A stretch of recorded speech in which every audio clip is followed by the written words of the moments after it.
మందికి ఇటు మైలవరంలో జయనగరం కాలనీలో ఇటు ఇబ్రహీంపట్నంలో ఉచితంగా కళ్ళజోళ్ళు ఇచ్చే కార్యక్రమాన్ని చేపట్టడం జరిగింది. ఎవరికైతే ఆపరేషన్లో అవసరం అవుతాయో వాళ్ళు కూడా వ్యక్తిగతంగా వాళ్ళని తీసుకెళ్ళి ఆపరేషన్ కూడా చేపిస్తున్నారు. ఇక్కడ మనం చూస్తూ ఉన్నాం అన్నా క్యాంటీన్ అని. అన్నా క్యాంటీన్ ద్వారా ఇబ్రహీంపట్నంలో, కొండపల్లిలో, అలాగే జయనగరం కాలనీ జక్కంపూడిలో ఈ అన్నా క్యాంటీన్ ద్వారా పేదవాళ్ళకి భోజనం పెట్టే కార్యక్రమం జరుగుతుంది. ఇది ఒక్క మైలవరం నియోజకవర్గమే కాకుండా జగ్గేపేట, నందిగామ, మైలవరం, గుంటూరు, అలాగే Vijayawada west, Vijayawada east, Vijayawada central 7 నియోజకవర్గాల్లో కూడా విజయవాడ పార్లమెంట్ పరిధిలో ఈ సేవా కార్యక్రమాల్ని ఈ ఫౌండేషన్ ద్వారా చేస్తున్న చిన్ని గారిని అభినందిస్తూ భవిష్యత్తులో ఇటువంటి సేవా కార్యక్రమాలు చంద్రబాబు నాయుడు గారి స్ఫూర్తితో అన్నా క్యాంటీన్ని ఏర్పాటు చేయమని ఆయన ఎప్పుడైతే ఆదేశాలించారో వెంబటే మైలవరంలో పార్టీ తరఫున మనం అందరం చేస్తాం. అలాగే ఫౌండేషన్ తరఫున చిన్ని గారు ఈ కార్యక్రమాలు ఇక్కడ చేస్తూ ఉన్నారు. భవిష్యత్తులో ఇటువంటి సేవా కార్యక్రమాలు ఎన్నో చేయాలని, ఉపయోగపడాలని పండుగలు క్రిస్మస్ ఉత్సవాలు కావచ్చు, పేదలు చదువు విషయంలో కావచ్చు, ఆఫీస్ సాయం చేయడం కావచ్చు, ఉద్యోగులు కావచ్చు, ఈ సహాయ కార్యక్రమాలు ఇంకా పెద్ద చేయాలని, ముఖ్యమంత్రి స్థానంలో రావాలని మనస్ఫూర్తిగా కోరుకుంటూ అందరం కలిసి చంద్రబాబు నాయుడు గారిని ముఖ్యమంత్రి చేయడానికి కష్టపడి పనిచేద్దాం. అలాగే రా కదలిరా అని చంద్రబాబు నాయుడు గారు పిలిపించారు.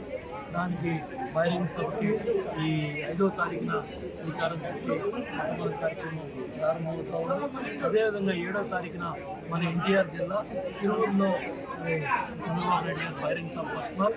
కాబట్టి మైలవరం నియోజకవర్గం తరఫున మైలవరం, జీకొండూరు, ఇబ్రహీంపట్నం, విజయవాడ పెద్ద ఎత్తున వేలాది మంది తరలి ఆ బహిరంగ సభని చేద్దాం. ఆటోన, బైక్ల, కారు, స్కూటర్, బస్సా, ఏది వాహనం ఉంటే ఆ వాహనాలు పెద్ద ఎత్తున 10 గంటల కన్నా మనం తిరువురు బహిరంగ సభకి తరలి విధంగా పెద్ద ఎత్తున ముందుకెళ్దామని మరి ఏదైతే తెలుగుదేశం, జనసేన కార్యకర్తలు, నాయకులు అందరూ పాల్గొంటున్న ఈ బహిరంగ సభలో చంద్రబాబు నాయుడు గారి ఇచ్చే స్ఫూర్తి, చంద్రబాబు నాయుడు గారి ప్రసంగం ఈ అవినీతి అసమర్థ వైసీపీ ప్రభుత్వాన్ని తరిమికొట్టే విధంగా బంగాళాఖాతంలో ఎప్పుడు ఎన్నికలు జరిగినా కూడా పెద్ద ఎత్తున మరి మనం తెలుగుదేశం పార్టీ, తెలుగుదేశం, జనసేన అధికారంలో వచ్చే విధంగా మరి పెద్ద ఎత్తున కార్యకర్తలు, నాయకులకి మరి ముందుకు తీసుకెళ్ళాలని తెలియజేస్తూ అందరికీ పేరు పేరున ధన్యవాదాలు తెలియజేస్తాం. మెడికల్ క్యాంపులు పెట్టాం. సుమారు 12,000 మంది మా మెడికల్ క్యాంపుల ద్వారా రకరకాల వైద్య సేవలు ఉపయోగించుకున్నారు. దానిలో భాగంగానే ఇటీవల ఇబ్రహీంపట్నంలో పెట్టిన మెడికల్ క్యాంపులో కళ్ళజోళ్ళ ఆపరేషన్లు అయితే ఆల్రెడీ జరిగినాయి. కళ్ళజోళ్ళ పంపిణీ కార్యక్రమం వాళ్ళు పెట్టడం జరిగింది. మనం చూస్తుంటే ఇవాళ ఆరోగ్యశ్రీని ప్రభుత్వం నిర్వీర్యం చేసింది. కాబట్టే మా మెడికల్ క్యాంపులకు ఇంతమంది ప్రజలు వస్తున్నారు. తెలుగుదేశం పార్టీ నాయకులు కానీ, కార్యకర్తలు కానీ నిరంతరం అధికారంలో ఉన్న, ప్రతిపక్షంలో ఉన్న ప్రజా సమస్యలు ఎత్తుకుని, ప్రజా సమస్యలు గలం ఎత్తుకుని ఉండటమే మా అందరి యొక్క కర్తవ్యం. మా నాయకుడు ఉద్బోధించింది కూడా అదే. కాబట్టి ఉమాగారి ఆధ్వర్యంలో మైలవరంలో నాయకులందరూ, కార్యకర్తలందరూ గత 4.5 సంవత్సరాల నుంచి చూస్తున్నారు. కరోనా సమయంలో కూడా ప్రజల వద్దే ఉన్నాం.